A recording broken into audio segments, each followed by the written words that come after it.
ஒரு அழகான குழந்தைக்கு போகலாம். நான் தான் ஜெபம் பண்ண எல்லாம் கண்ண மூடி எனக்காக கொஞ்சம் ஜெபம் பண்ணுவீங்களா? கர்த்தர் அந்த கிருபை துளசி அம்மாவை கர்த்தர் ஆசீர்வதிக்க. அல்லேலூயா. இன்னைக்கு சாயங்காலம் இந்த சின்ன பசங்களுக்கான கிட்ஸ் சர்ச், அது எவ்வளவு பெரிய தரிசனமான எவ்வளோ முக்கியமான ஊழியம். அந்த சின்ன வயசுல அவங்க ஆண்டவருக்குள்ள நடத்தணும். பைபிள் சொல்லுது, பிள்ளையாண்டானை நடத்த வேண்டிய வழியிலே நடத்து, அப்பொழுது அவன் அது முதிர் வயதிலும் அதை விடாதிருப்பான். சின்ன வயசுலயே நம்ம நடத்திட்டா அது பெரிய வயசுல அதை விட மாட்டாங்க. சின்ன வயசுல நம்ம ஆண்டவருக்குள்ள அவங்க நடத்தணும். அன்புள்ள நல்ல தகப்பனே, அப்பாவுக்கு கோடி ஸ்தோத்திரம் ராஜா. தகப்பனே, துளசிக்காக நாங்கள் ஜெபம் பண்ணுகிறோம். ஆண்டவரே குழந்தை நீர் சகோதரி நீர் ஆசீர்வதிப்பீராக அப்பா. ஆண்டவரே, அப்ப இத்தனை வருடங்கள் நீர் தாங்கி நடத்துறதுக்காக நன்றி. மகனுக்கும் அந்த கணவருக்கும் ஆண்டவர் அவருடைய பிள்ளைகளுக்கெல்லாம் நாங்கள் ஜெபம் பண்ணுகிறோம். உங்களுடைய கிருபையுள்ள குடும்பத்தை ஆசீர்வதித்து இன்னும் அநேக திருமண நாட்களை ஆண்டவர் உம்மோடு கூட ஆசீர்வாதமாய் காண, இந்த புதிய வருடங்கள புதிய ஆசீர்வாதங்களை காண கர்த்தரின் கிருபை பாராட்டுங்க ஆண்டவரே. ஹல்லேலூயா. அப்பா என் மீது கூட கரம் இருக்கட்டும் ஆண்டவரே. ஊழியத்திலும் வேலையிலும் ஆசீர்வதிப்பீராக. நீ கொடுத்த ஆயுசு நாட்களுக்காக ஸ்தோத்திரம். இந்த உன்னதமான ஊழியத்துக்காக நன்றி ஆண்டவர். தாமே தாங்கி நடத்த அப்படியெல்லாம் ஜெபம் ஆண்டவர். சாயங்காலம் நடக்க போற ஆண்டவரே அப்பா அந்த சிறுவர் ஊழியத்தை எல்லாம் ஜெபம் ஆண்டவர் நடத்துகிற அந்த ராணிக்காக ஆண்டவரே அப்பா வர கூட இருக்கிற தம்பி தங்கச்சிகள் எல்லாருக்காகவும் ஆண்டவரே நீர் ஆசீர்வதிப்பீராக ராஜா. தகப்பனுடைய கிருபையுள்ள கரம் எல்லா பண தேவைகள் பொருள் தேவைகளை சந்தியும் திரளான பிள்ளைகள் வரவும் அவர்கள் எல்லாம் கர்த்தாவின் முக்குள்ளாய் கட்டப்பட ஆண்டவர் இந்த சிறு வயதிலேயே உமக்கு நாங்கள் வாழ்க்கை அர்ப்பணித்து உண்மையான தெய்வமாய் உம்மை பற்றி கொண்டு வாழ ஆண்டவர் அனுகிரகம் பண்ணுங்க ராஜா. ஆண்டவர் ஞாயிற்றுக்கிழமை ஆராதனை மற்ற எல்லா ஊழியர்கள் எல்லாவற்றையும் கருத்துல ஒப்பு கொடுக்கிறோம் ராஜா. ஹல்லேலூயா. அப்படி அவுசி போடுங்க ஜெபம் ஆண்டவர். அவுசி போடுறது 3 லட்சம் ரூபாய் தேவை ஆண்டவரே.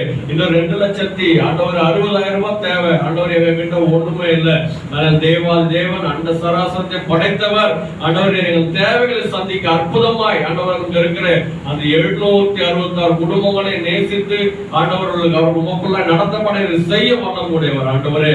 அது சிறு கருவிகளை பயன்படுத்தும் பல தேவைகளை சந்தியும் ஆண்டவரே நீர் காத்துக்கொள்ளும். இயேசுவின் பெயரால ஜெபிக்கிறோம் பிதாவே. ஆமென் ஆமென். நீ சாயங்காலம் 6 மணில இருந்து 7 மணி வரைக்கும் சின்ன பசங்களுடைய கிளாஸ் நடக்கும். வெளியில இருந்து ராணி அந்த டீம் வராங்க. அதுக்காக தயவு செஞ்சு உங்க பிள்ளைகளை பேர பிள்ளைகளை கொஞ்சம் அனுப்பி வைங்க. நல்ல கேம் இருக்கும், ஸ்நாக்ஸ் இருக்கும். கொஞ்ச நாட்கள் கழிச்சு டூருக்கெல்லாம் கூட்டு போறோம். அதனால தயவு செஞ்சு போய் பார்த்துங்க. ஞாயிற்றுக்கிழமை காலையில அதே மாதிரி திருவிருந்து ஆராதனை இருக்கும்.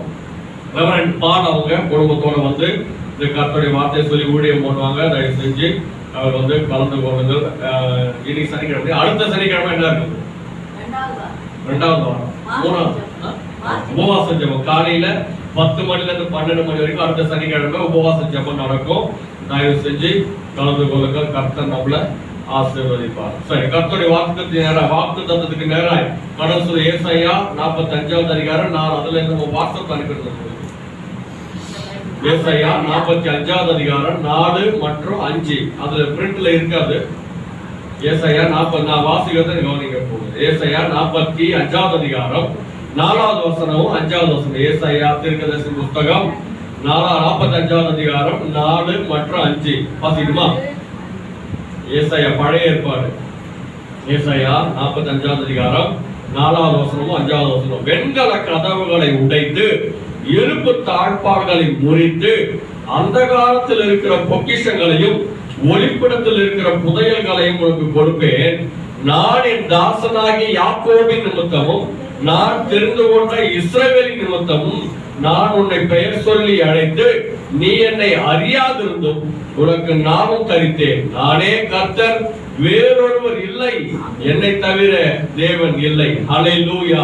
ஒரு ஆபீஸ்க்கு ஒரு பையனை வர சொல்லி இருந்தாராம். அந்த பையன் வந்து ரொம்ப முக்கியமான பணத்தை எடுத்துட்டு வரணும். அவங்க வீட்டுல இருந்த அந்த பையனை வர சொல்லி இருந்தாராம். இந்த பையன் முக்கியமான பணத்தை எடுத்துட்டு வர வேண்டிய ரொம்ப ரொம்ப ரொம்ப லேட். அவருக்காக காத்திருந்து ரொம்ப லேட் ஆயிடுச்சு. அதுக்கப்புறம் ரொம்ப நேரம் கழிச்சு அவன் வந்து ஆபீஸ்க்கு அந்த ஓனர் கேட்டார், ஏன்னா நேட்டா அறிவியல எவ்வளவு முக்கியமான விஷயம், எப்போ வர சொன்னேன், இப்போ வந்திருக்கிறீ அப்படின்னும் போது, ஐயா நான் உங்க போன் சார் உங்ககிட்ட போன் பண்ணி கேட்டேன், நம்ம ஆபீஸ் அட்ரஸ் எங்க இருக்குது அப்படின்னு சொல்லி நீங்க என்ன சொன்னீங்க, ஒரு சின்ன குழந்தை கேட்டா கூட தெரியும் சொன்னீங்க. நான் வந்துட்டேன், எல்லா ஆம்பளைங்க பெரியவங்க தான், நான் குழந்தையே இல்லையா ஐயா, குழந்தை சின்ன குழந்தை கிட்ட கேட்டா கூட சொல்லுவோம், நீங்க நான் பாக்குறேன் எல்லாம் பெரியவங்க தான் இருக்கிறாங்க, ஒரு குழந்தை தேடி பார்த்த சின்ன அட்ரஸ் சொல்றதுக்கு, ஆனா ஒரு குழந்தை கூட இல்ல. அதனால குழந்தை தேடினையா, குழந்தை இல்ல, குழந்தை எங்க இல்லன்றதுனால நான் அட்ரஸை கேட்காம ஒவ்வொன்றா கேட்டு கேட்டு வந்தேன் அப்படின்னாராம். ஜோக்கு முடிஞ்சிச்சு. வாழ்க்கையில அப்படித்தான் நடந்தது, வாழ்க்கையில இப்படிதான் இருந்தது.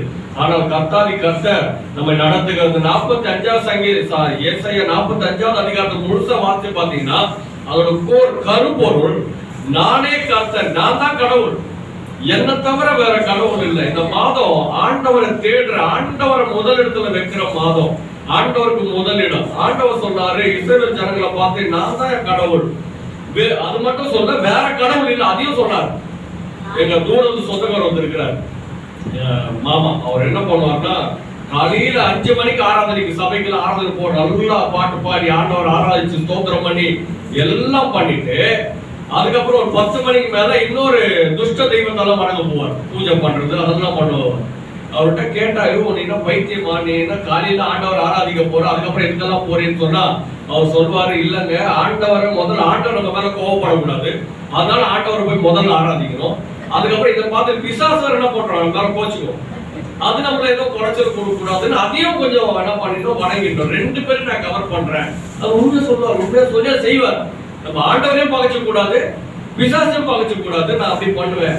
ஆனா அவர் வாழ்க்கையில அநேக பிரச்சனைகள் போராட்டத்துலதான் இருக்கிறார். அப்ப ஆண்டவர் சொன்னாரேப்பா, நீ அப்படி எல்லாம் பண்ணிடாத, நீ என்ன மட்டும் நம்பி உன்னை முதல் இடத்துல என்ன வச்சு, முதல் கடைசிவா என்ன வச்சு இருந்து பாரு, நான் உன்னை நடத்துவேன். அவர் தான் நம்மளை நடத்துகிற தெய்வம். 2வது பைபிள் சொல்லுது, இந்த வசனத்தை யாருக்கு சொன்னார்னா கோரேஸ் என்கிற ராஜாக்கு சொன்னார். இந்த கோரேஸ் என்கிற ராஜா பாபிலோன் என்கிற ரொம்ப கேடுகட்ட ஊரினுடைய ராஜா. அவர் கர்த்தரை தெய்வமா வணங்குற இஸ்ரவேல் ஆள் கிடையாது, இஸ்ரவேலுடைய ராஜா கிடையாது. பாபிலோன்றது பைபிள்ல ஆண்டவர் அருவருக்கிற காரியங்கள் நடக்கிற இடம். நீங்க என்னென்ன கேவலமான காரியங்கள் சொல்றீங்களோ அதெல்லாம் அங்க நடக்குது. ஓரினசர் ஆம்பளை கல்யாணம் பண்ணிக்கிறது, பொம்பளை கல்யாணம் பண்ணிக்கிறது, துஷ்ட தெய்வத்தை வணங்குறது, மந்திரம், பிலிசூனியம், விபச்சாரம். அந்த பாபிலோன்றது ரொம்ப பெரிய தொழில் நகரம். இப்ப இந்தியாவில எங்க நிறைய தப்பு நடக்கும், சென்னையில, டெல்லியில, வேற எங்க பெங்களூர்ல, வேற எங்க நடக்கும். ஏன் இங்கெல்லாம் நிறைய, மத்த எல்லாத்தை விட இங்க நிறைய தப்பு நடக்கும். ஏன்னா இது வந்து தொழில் நகரம். இப்போ மதுரைனா வெறும் மதுரைக்காரன் தான் இருப்பாங்க, திருநெல்வேலினா திருநெல்வேலிக்காரன் தான் இருப்பாங்க. ஆனா சென்னை வந்து அப்படி இருக்காது. எல்லாரும் அது தொழில் நகரம்னால எல்லா ஊருக்காரங்க தான் இருப்பாங்க. டெல்லினா எல்லா ஊருக்காரங்க இருப்பாங்க, பெங்களூர்னா எல்லா ஊருக்காரங்க இருப்பாங்க. இதெல்லாம் நிறைய தொழில் நகரங்கள் இருக்கு. மும்பை இங்கெல்லாம் நிறைய வேற வேற ஊருக்காரங்க இருப்பாங்க. அதனால மத்த எல்லா இடத்தையும் விட இங்கெல்லாம் நிறைய தப்பு நடக்கும். அப்படி 2000 வருஷத்துக்கு முன்னாடி பாபிலோன் வந்து, அப்படி 4000 வருஷத்துக்கு முன்னாடி பாபிலோன் அப்படி பெரிய தொழில் நகரம். எங்க ஊர்ல எல்லாரும் அங்க வருதுனால ரொம்ப தவறுகள் நடக்கும். ஆண்டவருடைய அருவருப்பு, கோபம் அந்த நாட்டின் மேல இருந்தது. அப்படியாப்பட்ட அருவருக்கப்பட்ட அந்த நாட்டில இருந்து கர்த்தர் அந்த ராஜாவை தெரிந்து கொண்டார். அல்லேலூயா. ஆண்டவர் பாபிலோன் ராஜாவை கோரேசை பார்த்து சொன்னாரு, எப்போ உனக்கு நிறைய பேர் உன் பொருளெல்லாம், உனக்கு வர வேண்டிய ஆசீர்வாதம் மறைச்சு வச்சிருக்கிறான். நான் உன்னை அபிஷேகம் பண்ணிருக்கிறேன், நான் உன்னை ஆசீர்வதிக்கிறேன். நீ மோசமான இடத்துல இருக்கலாம், மோசமான மக்களுடைய தலைவனா இருக்கலாம், அது பிரச்சனை இல்லை. நான் உன்னை நேசிக்கிறேன், நான் உன்னை விடுதலை ஆக்கி இருக்கிறேன். உன்னை நீயே உன் வாழ்க்கையில ஒப்பு கொடுத்திருக்கிறதுனால உனக்கு வர வேண்டிய காரியங்களை நான் செய்வேன்னு சொல்லி ஆண்டவர் சொல்லியிருந்தா. அல்லேலூயா. அப்ப நீங்களும் நான், நம்ம குடும்பங்கள் ஆண்டவர் வெறுக்கிற அளவுக்கு இருக்கலாம், நம்ம ஊர் ஆண்டவர் வெறுக்கிற அளவுக்கு இருக்கலாம், உறவினர் வெறுக்கிற அளவுக்கு இருக்கலாம். எப்பேற்பட்ட மோசமான சூழல் இருந்தாலும் ஆண்டவருடைய அபிஷேகம், ஆண்டவருடைய அழைப்பு நம்ம மேல இருக்கிறதுனால அவர் நம்மை தாங்கி நடத்த ஒரு வல்லமையுடையவர். அல்லேலூயா.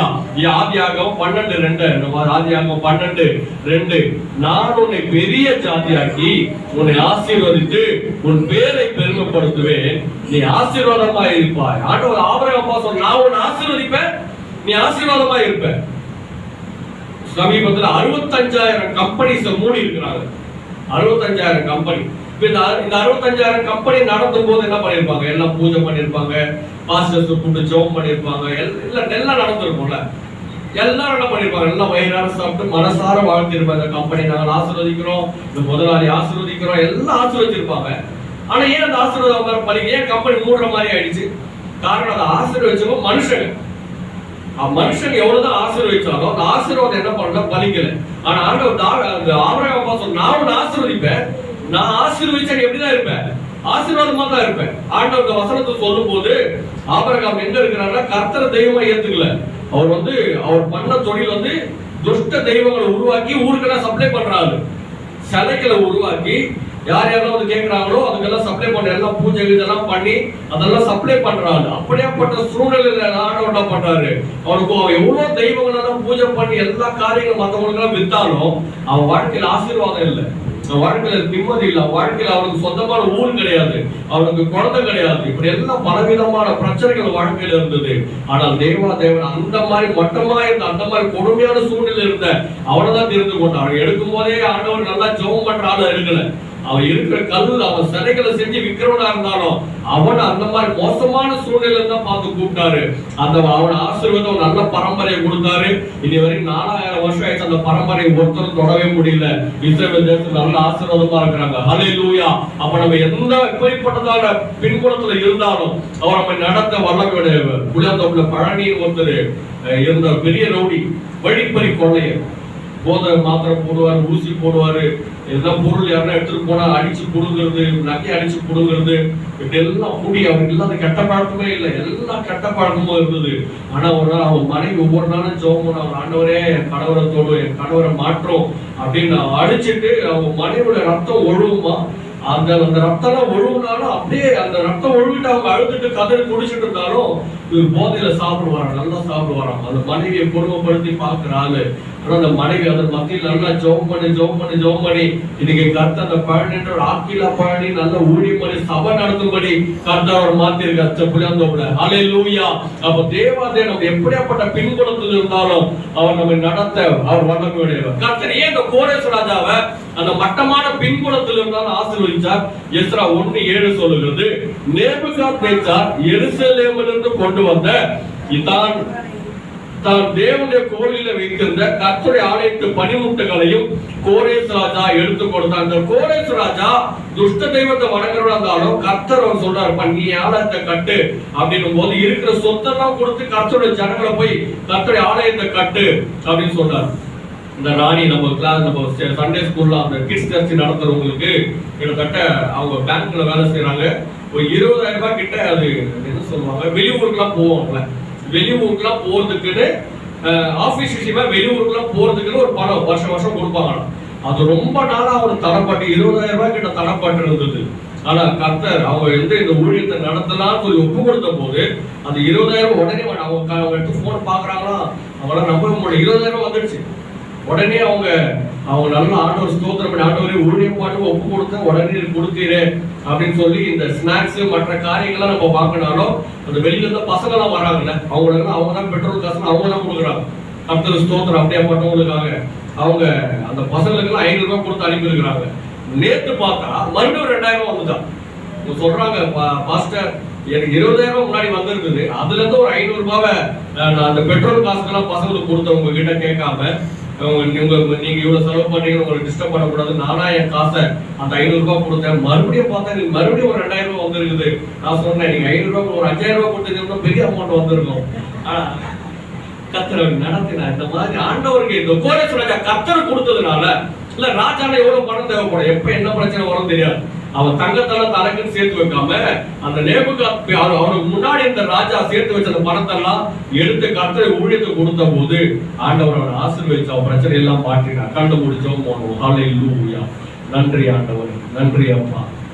ஹல்லேலூயா. ஆண்டவர் அவனுக்கு முன்னாடி மறைக்கப்பட்டிருந்த முன்னாடி இந்த ராஜாக்கள் எதிராளிகள் அவன் சொத்தெல்லாம் மறைச்சு போட்டிருந்தாங்க. பெண்களை அப்படி எல்லாம் அவனை மறைச்சு போட்டிருந்த அவனுக்கு வர வேண்டிய ஆசீர்வாதம் தடைப்பட்டிருந்த போது ஆண்டவர் சொன்னான், வெண்கல கதவுகளை உடைத்து இரும்பு தாழ்பான்களை முறித்து அவனுக்கு ஆசீர்வாதங்களை கொடுத்ததுக்கு காரணம் அவன் ஆண்டவருக்கு முதலிடம் கொடுக்கிறவனாக இருந்தான். அவன் துஷ்ட தெய்வத்தை வணங்குற பரம்பரையில இருந்தாலும் அவன் ஆண்டவர் அவனை அழைத்த போது அது அவனுக்கு ஆண்டவருக்கு கீழ்ப்படுத்த ஒப்பு கொடுத்த போது அவன் பொக்கிஷங்களாம் தனக்குன்னு வச்சுக்காம ஆண்டவர் கொடுத்த போது ஆண்டவர் அவனை ஆசீர்வதித்தார். அன்புள்ள நல்ல தகப்பனே உமக்கு ஸ்தோத்திரம். ஆண்டவர் நன்றி சொல்லுவோம். நன்றி ராஜா, நன்றி அப்பா. ஆண்டவரே மட்டுமா எங்களை தாங்கி நடத்தினவர். ஆண்டவரே நீர் எங்களை ஆசீர்வாதத்தை நடத்தினவர் அப்பா. உமக்கு ஸ்தோத்திரம் ஸ்தோத்திரம் ஸ்தோத்திரம் ராஜா. நன்றி ஆண்டவரே, நன்றி ஆண்டவரே, கோடி ஸ்தோத்திரம். ஆசீர்வாதத்தை நடத்துகிறவரே, பலப்படுத்தி நடத்துகிறவரே, இயேசு கிறிஸ்துவின் அன்பு என்றும் மாறாதது. கொஞ்சம் ஒரு பாட்டு பாடுறீங்களா? இயேசு கிறிஸ்துவின் அன்பு.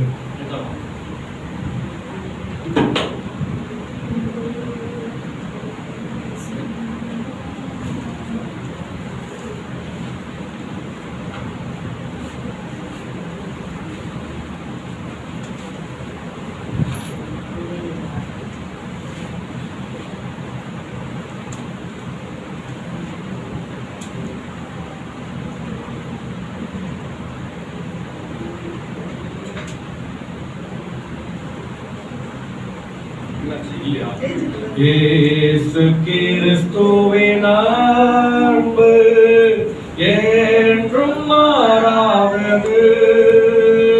திருவிருந்துக்கு ஆயத்தமாக தேவனுக்கு முன்னாடி வரும்படி ஒரு அன்பாய் கேட்டுக்கொள்கிற ஆண்டவர் சமூகத்துல ஹல்லேலூயா. இயேசு கிறிஸ்துவின் அன்பு என்றும் மாறாதது. இயேசு கிறிஸ்துவின் அன்பு என்றும் மாறாதது. என் இயேசு கிறிஸ்துவின் மாறா கிருபை என்றும் குறையாதது. என் இயேசு கிறிஸ்துவின் மாறா கிருபை என்றும் குறையாதது. இயேசு கிறிஸ்துவின் அன்பு பாவி என்றுன்னை அவர் தள்ளவே மாட்டார். அவளாய் உன்னை இயேசு அழைக்கிறாரே. பாவி என்றுன்னை அவர் தள்ளவே மாட்டார். அவளாய் உன்னை இயேசு அழைக்கிறாரே. தயங்கிறாரே, தாவி ஓடிவா. தந்தை இயேசுவே சொந்தம் கொள்ளவா. தயங்கிறாரே, தாவி ஓடிவா. தந்தை இயேசுவே சொந்தம் கொள்ளவா. தந்தை இயேசுவே சொந்தம் கொள்ளவா. இயேசு கிறிஸ்துவின் ஸ்தோத்திரம் சொல்லுமா. நன்றி ராஜா. அவருடைய உடம்பை கிழித்த போது அவருடைய சரீரத்தில் அந்த கசையடிகளால் அந்த சவுக்கால் அடிக்கும் போது பைபிள் சொல் விழுகிற ஒரு நிலத்தை விழுகிற நிலம் போல நம்ம உடம்பு மாறிடுச்சு. ஆண்டவரே, எங்கள் பாவங்களுக்காக, எங்கள் சாபங்களுக்காக, எங்கள் வறுமைக்காக, எங்கள் பலவீனங்களுக்காக, ஆண்டவரே குடும்ப நிம்மதிக்காக ராஜா அந்த கொடூரமான சிலுவை நீர் ஏற்றி ஆண்டவரே, எங்கள் பிள்ளைகளுக்காக, பேர பிள்ளைகளுக்காக, உறவினர்களுக்காக ஆண்டவரே அப்பா அந்த சிலுவையை சுமத்தி ஆண்டவரை ஸ்தோத்திரம் பண்ணி இந்த அப்பத்தை சாப்பிடும். அப்படியே திராட்சரசத்தை எடுத்து உங்களுக்காக சிந்தப்படுகிற புதிய உடன்படிக்கக்கூடிய ரத்தம் என நினைவு கூறும்படி செய்யுங்கள் என்ற எபிரேயர் 9:22 சொல்லுகிறது. ரத்தம் சிந்துதல் இல்லாமல் பாவம் மன்னிப்பில் நம்முடைய பாவங்கள் மன்னிக்கப்பட அந்த எகிப்து தேசத்துல எந்தெந்த வீட்டுலாம் அந்த ஆட்டுக்குடைய ரத்தம் பூசப்பட்டிருந்ததோ அதெல்லாம் அழிவு வரவே இல்லை. அந்த வீட்டுக்குள்ள இருந்தவங்க நல்லவங்கன்றதுனால இல்ல, அந்த வீட்டுக்குள்ள இருந்தவங்க எல்லாம் பசுத்தவான்கள்ன்றதுனால இல்ல, அந்த ஆட்டுக்குடைய ரத்தம் தான் அந்த குடும்பத்தை பாதுகாத்தது. ஆண்டவரே, எங்க வாழ்க்கை எத்தனையோ தவறுகள் விருதுகள் இருந்தாலும் ராஜா ஆண்டவரே நீரே உங்களுடைய ரத்தம் எங்களை பாதுகாக்க வல்லமை விடையது. ஆண்டவரை ஆசீர்வதிக்க வல்லமை விடையது. எங்களுக்காக கடைசி சொட்டு ரத்தம் வரைக்கும் சிலுவையில சிந்தினீரே உங்க கோடி ஸ்தோத்திரம். ஆண்டவர் ஸ்தோத்திரம் பண்ணி திராட்சரசத்தை குடிப்போம்.